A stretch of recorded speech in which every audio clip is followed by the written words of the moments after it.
Hey everyone, Rick here, and folks, welcome to what I'm calling episode 1 of our, oh, that's right, Dicey Depths campaign. So, in this episode, we are going to create our party of adventurers. We have a lot of work to do, folks. We have a world that is in chaos, we have monsters to be slain, and we have characters to create. That's the first step. We have to create 3 characters, a party of 3, and we're going to do this completely randomly. Should I even do the character classes randomly as well? Oh my gosh. That might be a bit much. But we'll see. Because we could absolutely just roll a d12 and see what character class comes up. That might be somewhat interesting. We do have our own copy of the Map of Mana, the provinces of Mana, all 39 of them, with the great province of Malduk right there in the center. The backstory is, well, we won't get into all that. Spoilers ahead, but potentially we'll get into that in just a moment. We do have to find out where our characters grew up, where their homelands are, because if we ever travel back there, that is where they'll get some kind of benefit for having been from there. As I said, we're going to do this randomly. So we are going to use this character matrix and see what everyone's name is. And based on their name, which will determine their gender, we can grab the appropriate figures. Because I was like, well, I was thinking, well, maybe I want a warrior and a wizard and someone else. But then I was like, you know what? And then I was looking for figures already. And I was like, hold up. Because we don't know what the names are going to be. So who knows? It could be a party of 3 females. So in order to get the figures right and everything else correct, we are going to figure out who we have in our party first of all, before we do anything else. Okay, so we've got our 3 character sheets we are going to fill out. And I'm going to be using these new dice. If you saw my Miniature Market sales unboxing, you saw the newest dice in my collection. I just think they're so gorgeous. But we'll have those here specifically to roll for the names. And I'm not even... Should I come up with their classes first and then pick names? Or should I do names and then classes? Well, let's go ahead and let's just run down the character sheet in order. So we will start then with names. All right, let's set this to the side. Here we go. This is going to be the very first, and I'm sticking with this. Whatever I roll, I'm not even going to edit this. Whatever I roll, whatever I say, whatever I do is going in this published video. So here we go, folks. Name number 1 is going to be, oh my God. I don't think I've ever rolled that before. So would that then be, because that's not 10, right? Is that 100? Because if I rolled a 1 here, that would just be a 1, I believe. Yeah. So that's 100, right? Oh my gosh. Already, right out of the gate, we have Xantha Sunport. Fantastic. Xantha, welcome to the team. And we will describe who Xantha is and where they're from in a little while. All right, next. Next up, what a way to kick it off with a 100. I don't think I've ever rolled a 100. All right, that's a little easier to discern. We have a 61. Hopefully you can actually see the dice. I tried to pick ones that weren't so ambiguous on the camera. So 61, oh my goodness. We have Ragnhild Bronsum. Ragnhild Bronsum, ladies and gentlemen, the legend of Ragnhild Bronsum. And I'm saying that, and I'm spelling it wrong already. And I'm going to try to keep saying it so that I get used to saying it. Ragnhild Bronsum. Excellent.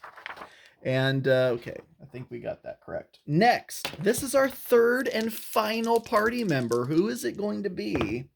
It is going to be, wow, kind of close in number here. We have 67. 67 is Thim Stonemere. Thim Stonemere, very interesting because honestly, all three of these are pretty generic in terms of who you want them to be. Because is Thim a man or woman's name? I have no idea. Is Ragnhild a man or woman's name? Your guess is as good as mine. Is Xantha a man or woman's name? Who knows? It sounds a little bit like we'll have Xantha be a female. I'm going to have Thim be a male. I am going to have Thim be a male. Ragnhild Bronsum. That just sounds like a female dwarf because it is tough, but Ragnhild, because all I can think of is Brunhilde.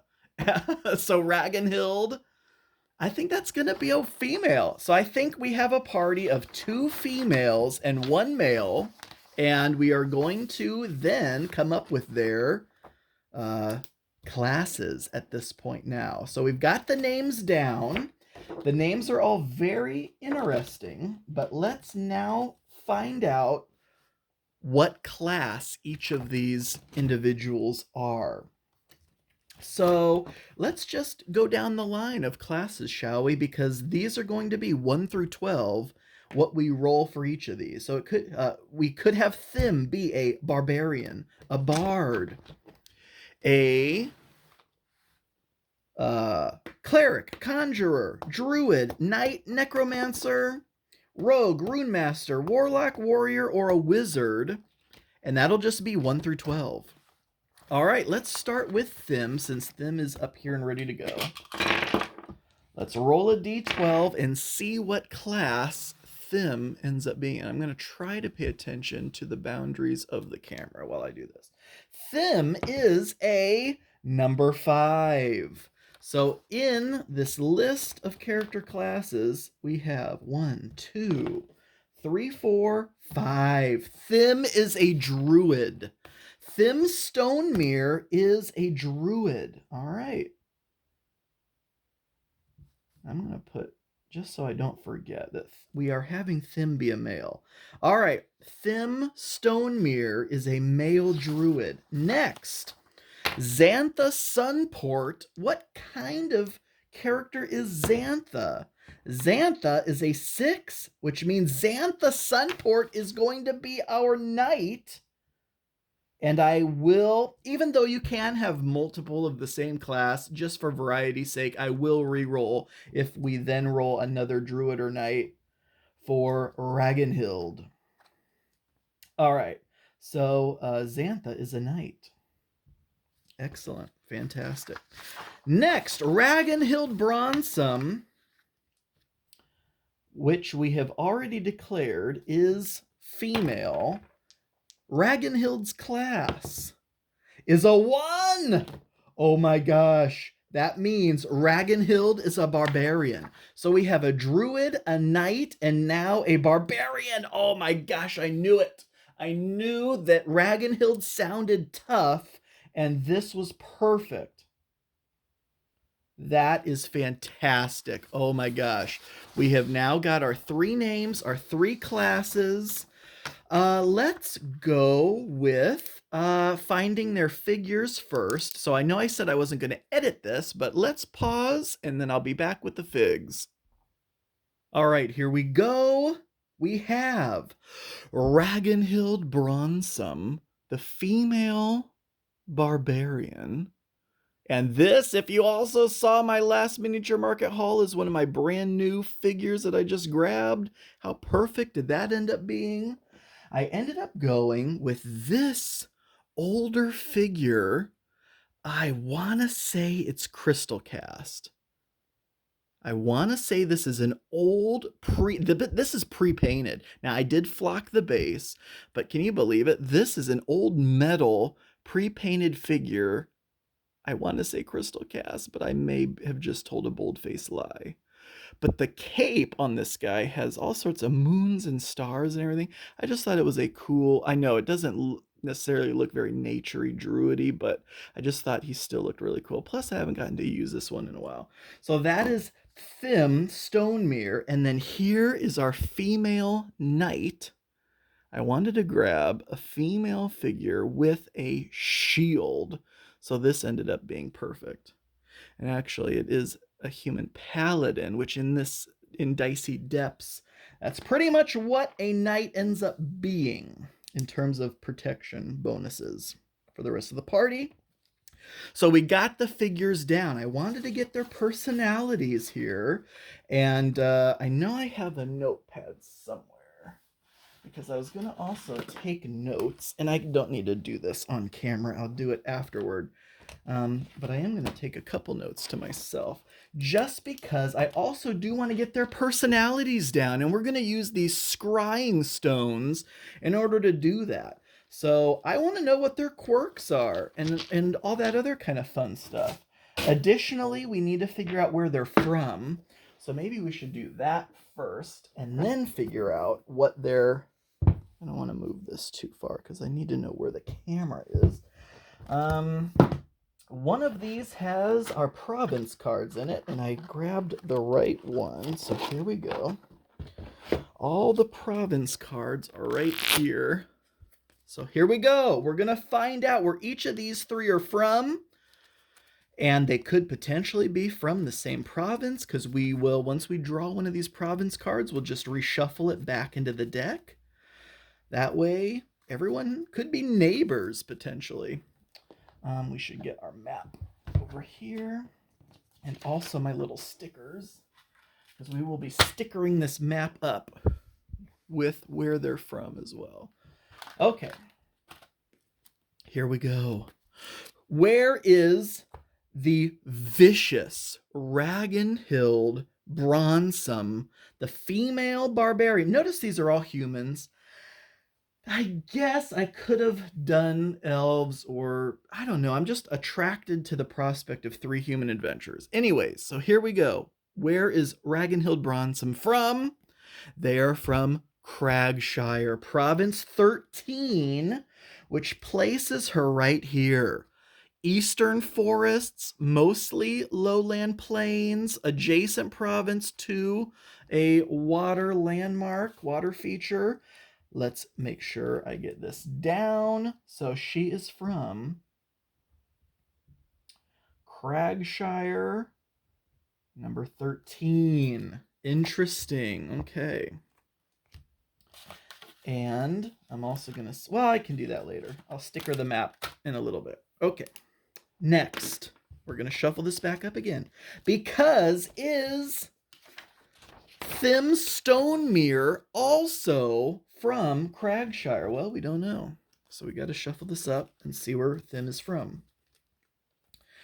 And this is one of my, honestly, as much as I love the actual adventuring and all that stuff, character creation is so much fun for me because I'm just thinking up in my mind their backstories. I can just see Ragnhild constantly in those forests, hunting, battling wild beasts, bears, wolves, all that kind of thing. Who knows if she was orphaned and had to fend for herself. She has some kind of cabin that she maybe came across or even built on her own, and that's where she'd been living these past several years. I don't know. I know, I just love running wild with that. Okay, enough of this. I could shuffle forever. Thim Stonemere is from Valheim. All right, Valheim number 4. So as a matter of fact, he is right next door. So not from the same province, but right next door. Very little going on there, but it is right near the epicenter where all the trouble's happening. And this is very interesting that these two are right next to each other. Oh my gosh, how cool is that? All right, so Thim is from Valheim, number 4. All right, perfection. Next, Xantha Sunport, our knight, our human knight. Where is she from? Where does she hail from? I mean, my gosh, she's got quite the set of armor on. So she must be someone of import wherever this ends up being. So Xantha is from Orenvale. Orenvale, number 29. Number 29. Okay. Not too far away. They're all East Coasters, or I guess kind of Central East. 29 is right down here. So this is Orenvale. This is where Xantha Sunport is from. Just as a reminder. Oh my God. I need to remember their names. Ragnhild from Cragshire. And Thym from Valheim. Ragnhild, Thym, and now Xantha. So they're all in this congregation, which is interesting, right? It could have been anywhere. Could have been way over here. Like, that's insane. So that's very interesting. Word has spread in that region of Mana. Wow. All right. Very cool. And we are done with the province cards for now, though we will be drawing a province card to see where our adventure begins. Now, that would be interesting if it was in that general vicinity as well. But again, it could be way on the West Coast. Maybe they were traveling far and wide. Oh my gosh. I did not even write this down. Okay. So Xantha is from Orenvale. Number 29. Fantastic. So next we have to decide a little of some personality quirks. And here's where the scrying stones come into play. These are big, and I've done a video on these. These are big chonky dice, either D6s, D8s, or D12s. And they each correspond to something. So we are going to come up with, oh, I don't know if we need to come up with maybe a former job for them. I think their class almost kind of explains that. The quirks, though, we're definitely going to do. And I think that may actually be it for right now. So we just need the quirks die, which would be, looks like this one. Oh my gosh, this could be absolutely hilarious.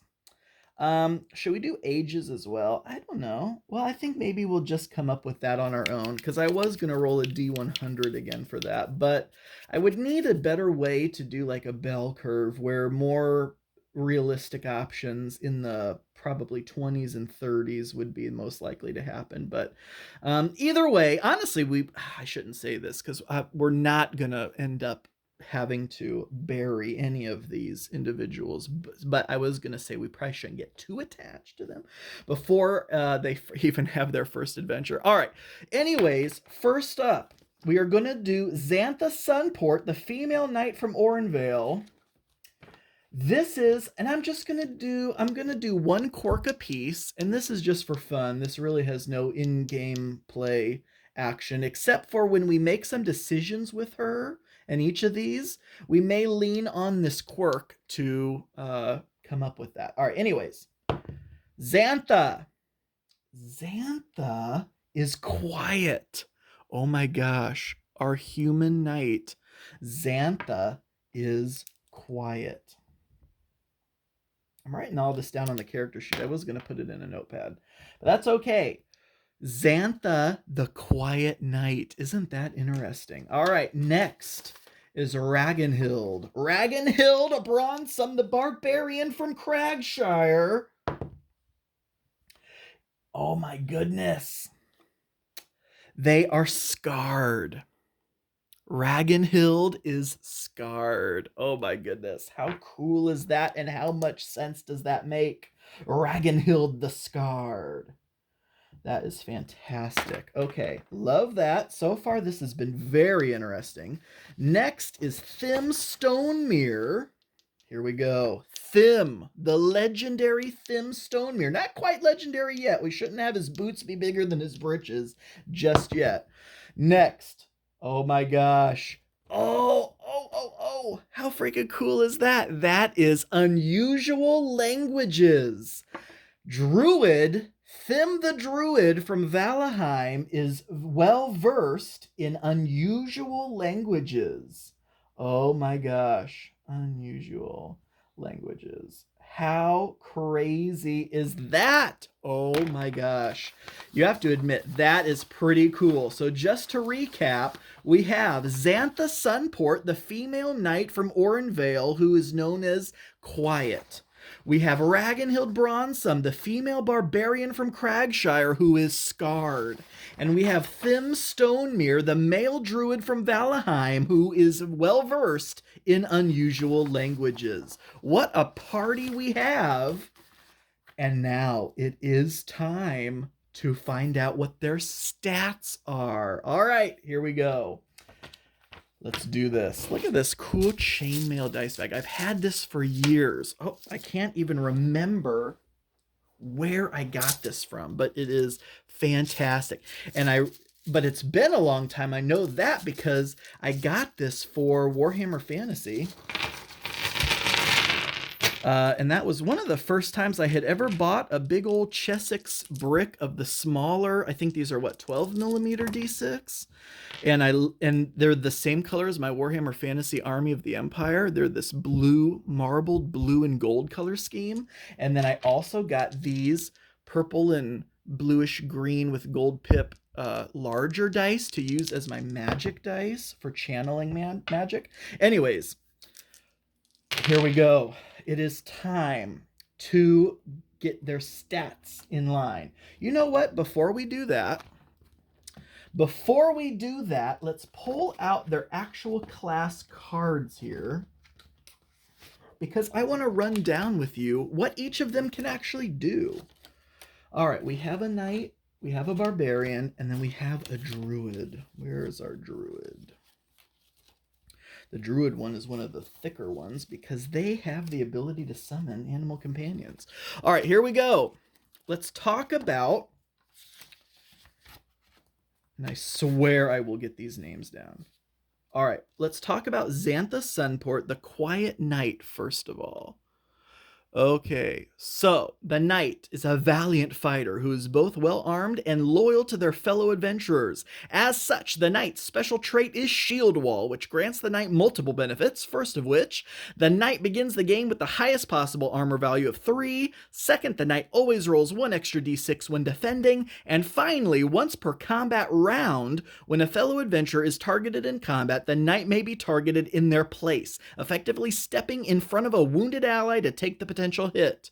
This is always decided before the enemy's attack roll, and also they have something called Paladin Sacrifice. The first time the knight falls to 0 HP in each combat, roll a d3 and heal that many wounds. Just an all-around busybody getting in everybody's business. No, honestly, they're fantastic. So that is Xantha the Knight, Xantha Sunport, the Quiet. Next, here we have Ragnhild Bronsum, the female barbarian. The barbarian, combat thirsty and vengeful, is exhilarated by the thought of battle. The sight of their own blood sends them into a dangerous frenzy. The barbarian receives 1 extra attack die for every 2 wounds they receive, rounded up.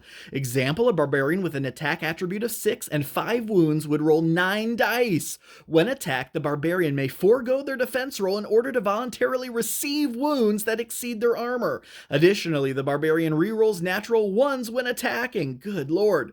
This reroll stacks with any other attack-based rerolls granted to the barbarian in any order, and then Rage. When reduced to 1 HP, the barbarian may attack twice in each combat round. This does stack with other abilities and items. Oh my gosh. Wow.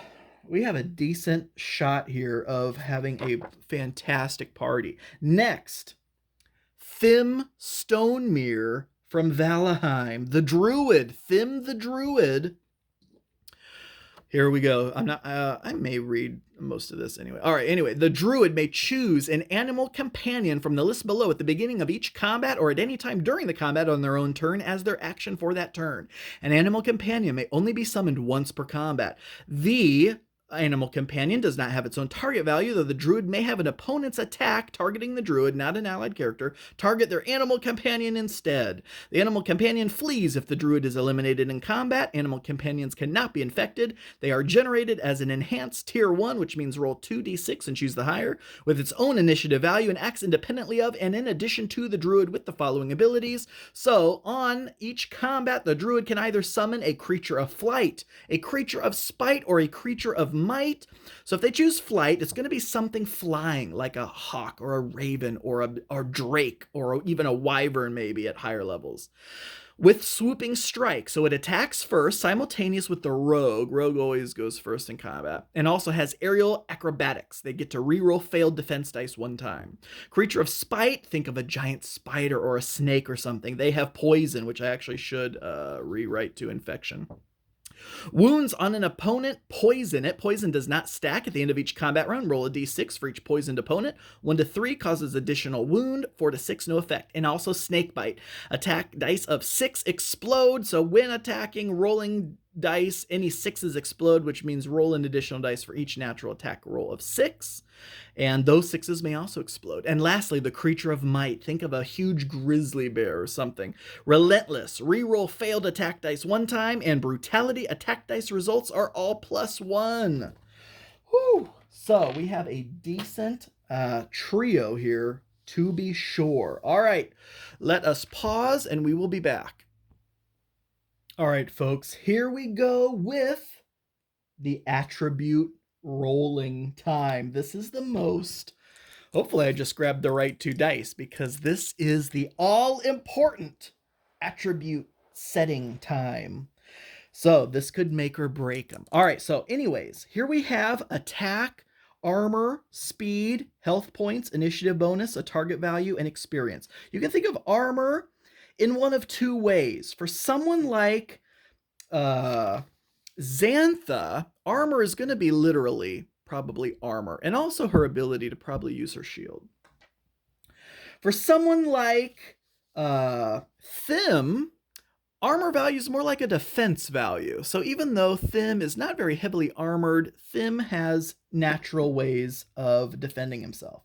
So let's go through each of these. Attack is going to be how many d6 each of these characters gets to roll when attacking. Armor or defense value is what the opponent needs to exceed on each of their d6 in order to cause a potential wound. Speed value is going to have more of a characteristic effect for different kinds of attribute tests. So when we're in town and there's a message board posting that rewards you for, doing something like rounding up some livestock that have gotten loose, or chasing down a courier who just left town, the speed value is going to be tests for that. Also traps in the dungeon, speed tests are going to be necessary. Health points, self-explanatory. Once you fall to 0 HP, you are knocked out. Not always dead, but potentially knocked out of combat. Initiative bonus is what you will add to the roll of a d6 when it is time to set up a combat. So that way, highest goes first in combat order. Target value, that is how we can play Dicey Depths without a dungeon master or a game master or storyteller or whatever you want to call them, because the opponent is going to roll a d6. 1 to 2 is going to be targeting someone. 3 or 4 is going to target someone else. 5 or 6 will target the other one. And XP, every 10 XP plus your current level levels you up to the next level.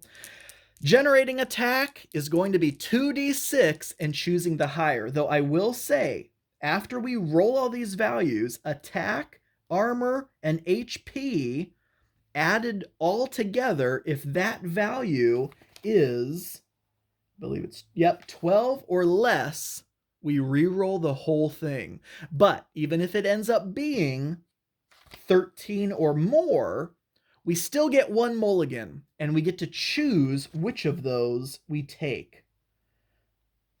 So if we roll a poor attack, but the rest of the attributes were high, we could still roll attack. And if it ended up being even less, well, we can still take that first value. So there is 1 mulligan in all of this. And that's why I'm procrastinating rolling, because I always get scared that I'm going to roll snake eyes or something. All right, here we go. This is Thim Stonemere's attack. and it ends up being a 5, a very respectable 5. Next armor value, that is a D3, also known as a D6 cut in half, rounded up. And that is also a 5, which means it's armor 3. So Thim has the best starting armor value you can, also known as defense. Thim is very good at defending himself. Speed is actually not a roll. It's 6 minus armor, so that means his speed is going to be a 3. Now for health points, we're going to roll 4d6 and sum together the two highest results. And in this case, it's a 5 and a 6 for 11. Wow. The initiative bonus then is 12 minus health, also known as a +1. So a +1 to initiative rolls. All right, so that is Thim's stat line. The target value for him, we will just call him a 1 or a 2. He starts off at level 0, and we can roll one of these. Let's re-roll attack and see if we can get a 6. And we do! Nice! All right, so Druid Thim, who knows unusual languages, is now an attack of 6. Pretty much the best starting stats you can ask for, with attack of 6, armor 3, health points 11. Thim is a very well respected member of our party. Next is Xantha Sunport. Is Xantha more of a squire at this point than a knight? Or is Xantha, like Thim, an experienced, well, anyway, let's find out. Enough talk, let's roll. All right, so Xantha Sunport, the knight, attack value of 4. I'm just going to set that aside because we may or may not end up rolling that again. Armor value. Is Xantha as well armored as the figure shows, or does she have to visit the local blacksmith as soon as we take a peek? No. Oh, I'm sorry. She actually doesn't even roll, even though she rolled a 5, which would be a 3, highest starting armor value you can get. One of the perks of being a knight is that she automatically starts at armor 3, which makes her speed 3. And now we just have to figure out how much health she has. And it looks like not the best because she has an 8. So out of these two, which do we want to re-roll? Do we want to try to re-roll for a higher attack or more health? Just as exciting as having more dice to attack with sounds, Xantha, her big claim to fame is stepping in and taking hits for her allies. So we are going to try to re-roll that health. And so that means the attack value is going to remain at 4. All right, so health for Xantha, we are hoping for something higher than an 8. And we got it! We got a perfect 12. That was fantastic. Boxcars there, which means Xantha has no initiative bonus. So Xantha is just going to roll a straight up D6 for initiative. Of course, all of these things are going to be improved in one way or another as we adventure on. Next, we have Ragnhild Bronsum, the Barbarian. This is one where we definitely do care more about attack potentially, because Xantha can always step in if need be, but also Ragnhild likes being hit. That actually sounds really bad, but the more wounds Ragnhild gets, the more attack dice she also gets, which means we actually probably do really want, we want a high health for everybody, but especially in this case. So here we go. Ragnhild Bronsum, the female barbarian, has an attack of 5. Love that. And now this armor. Now, of course, she's wearing a lot of leather armor and skins and pelts, so this is more of a defense value potentially for her, and we are rolling so well. That is an armor defense value of 3, which means speed is a 3. And then we are going with health points. Here we go. The all-important health. How much health? We have a 9. Not bad, but you know what? I'm just going to say now, let's try to re-roll that. So we have a 9. And we now have a 7. So we will take the 9 and run for the hills. But that means Ragnhild is going to have the best initiative bonus of anybody. Oh gosh, I'm writing it wrong. With a +3. So she is likely going to go first in combat. You can imagine this barbarian just charging out. Fantastic. Oh, that's right. We also forgot Xantha's target value is going to be a 3 or a 4, which actually is fantastic for the knight because when they're rolling a d6, a 3 or a 4 seems to come up a lot. And then target value for Ragnhild is going to be a 5 or a 6. Folks, there it is. Those are our 3 individuals who we are throwing our support behind. Xantha Sunport from Orenvale, the Quiet Knight. We have Thim Stonemere from Valheim, the Druid, and we have, of course, Ragnhild Bronsum, the Barbarian, the Scarred Barbarian. Ragnhild the Scarred. All right, that is all of that. So we figure out who they are, what their quirks are, where they're from, what their stats are. One final thing we actually do get to do is they do potentially start out with a few bucks in their pocket. And this doesn't make that big of a deal, but they could maybe pool some of this together to get an item before they delve into a dungeon for the first time. So Ragnhild, how much silver does Ragnhild have? 1. A whopping 1 silver. And yeah, I'll write it down for now. I'll just put in quotes here. 1 silver to start out with. Quarters to $1 in Dicey Depths. So 4 silver is 1 gold. Thim, how much silver does Thim have? Thim also starts out with 1 silver, and now we're kind of understanding why they've left the comfort of their own home, because these folks don't have a lot to their name. Xantha, though, oh, that almost wanted to be a 1, but it was cocked. Now it's a 3. Xantha is richer than the rest with 3 silver. Fantastic. So they all got that.